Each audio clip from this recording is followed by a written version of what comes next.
قال رسول اللہ صلی اللہ علیہ وسلم من کذب علی متعمدا فلیتبوأ مقعدہ من النار۔ حضرت محمد رسول اللہ صلی اللہ علیہ وسلم نے ارشاد فرمایا، جو مجھ پر جھوٹ بولا وہ اپنا ٹھکانہ جہنم میں بنا لے۔ ہم تمام کو اپنے بیانات و مذاکرات اور مجلسوں میں ایسی روایتوں کو بیان کرنے سے بچنا چاہیے جو موضوع اور من گھڑت ہیں۔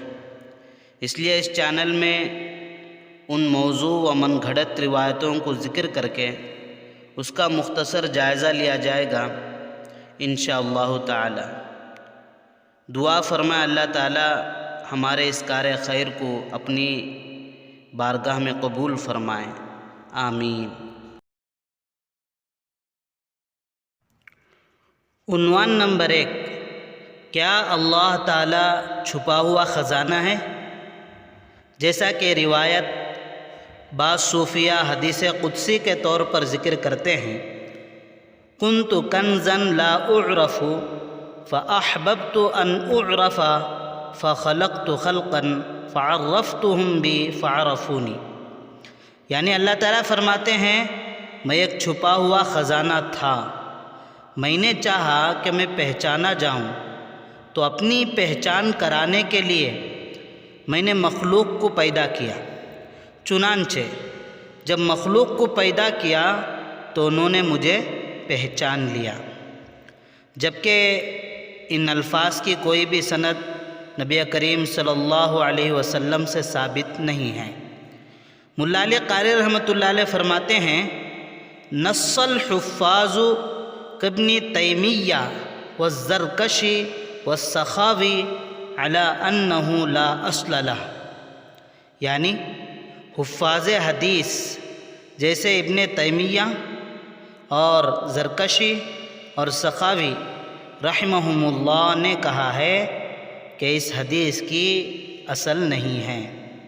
گویا یہ روایت بے اصل ہے اور آپ صلی اللہ علیہ وسلم سے ثابت نہیں ہے، اس لیے اسے آپ صلی اللہ علیہ وسلم کی طرف منسوب کر کے بیان کرنا بالکل درست نہیں ہے۔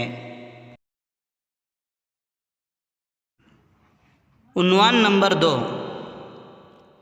آپ صلی اللہ علیہ وسلم کی طرف منسوب کر کے یہ روایت بھی بیان کی جاتی ہے، اگر میں اپنے والدین یا ان میں سے کسی ایک کو اس حالت میں پاؤں کہ میں عشاء کی نماز میں مشغول ہوں اور سورہ فاتحہ پڑھ چکا ہوں، اسی دوران میری والدہ مجھے پکار کر کہے اے محمد صلی اللہ علیہ وسلم، تو میں جواب میں اپنی والدہ سے کہوں گا حاضر ہوں۔ جیسا کہ روایت بیان کی جاتی ہے، لو ادرکت والدی او احدہما وانا فی صلاة العشاء وقد قرأت فیہا بفاتحة الکتاب تنادی یا محمد لأجبتها لبیک۔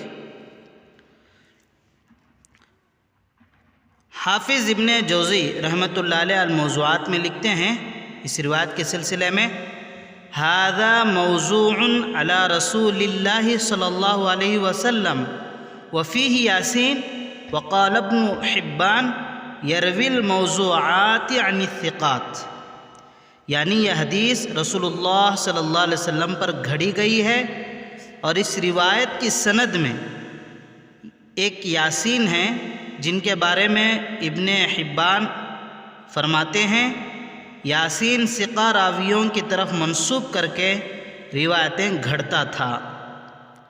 اگر کوئی قصداً ایسی روایت بیان کرتا ہے تو بالکل درست نہیں ہے، اگر قصداً اس روایت کو ذکر کرے گا تو گنہگار ہوگا۔ عنوان نمبر 3، آپ صلی اللہ علیہ وسلم کی طرف منسوب کر کے اس روایت کو بھی ذکر کرتے ہیں کہ جب کوئی آدمی مسجد میں دنیاوی باتیں کرنے لگتا ہے تو فرشتے اس کو کہتے ہیں کہ اے اللہ کے ولی خاموش ہو جا، پھر اگر وہ بات کرتا ہے تو فرشتے کہتے ہیں اللہ کے دشمن چپ ہو جا۔ پھر اگر وہ بات کرتا ہے تو فرشتے کہتے ہیں تجھ پر اللہ کی لعنت ہو، چپ ہو جا۔ جیسا کہ یہ روایت بیان کرتے ہیں، اذا اتى الرجل المسجد فاکثر من الکلام تقول له الملائکة اسکت یا ولی اللہ، فإن زاد تقول اسکت یا بغیض اللہ، فإن زاد تقول اسکت علیک لعنت اللہ۔ یعنی آپ صلی اللہ علیہ وسلم کی طرف منسوب کر کے کہتے ہیں، جب آدمی مسجد میں آتا ہے پھر بہت باتیں کرنے لگتا ہے تو فرشتے اسے کہتے ہیں اللہ کے ولی خاموش ہو جا۔ اگر وہ پھر بھی باتوں میں لگا رہے تو فرشتے کہتے ہیں اللہ کے مبغوض بندے چپ کر۔ اگر وہ پھر بھی باتیں کرتا رہے تو فرشتے کہتے ہیں تجھ پر اللہ کی لعنت ہو، چپ ہو جا۔ ائمہ حدیث کی تحقیق کے مطابق یہ روایت بھی موضوع اور من گھڑت ہے۔ ہم دارالعلوم دیوبند کا ایک فتویٰ ہے، اس روایت کے بارے میں اسی کو بیان کر دیتے ہیں۔ المدخل میں روایت بلا سند مرفوعاً ذکر کی گئی ہے، لیکن دوسری کتب احادیث اس کے ذکر سے ساکت ہیں، اس لیے مناسب یہ ہے کہ اس طرح کی روایات کو نشر کرنے سے یعنی پھیلانے سے بچنا چاہیے۔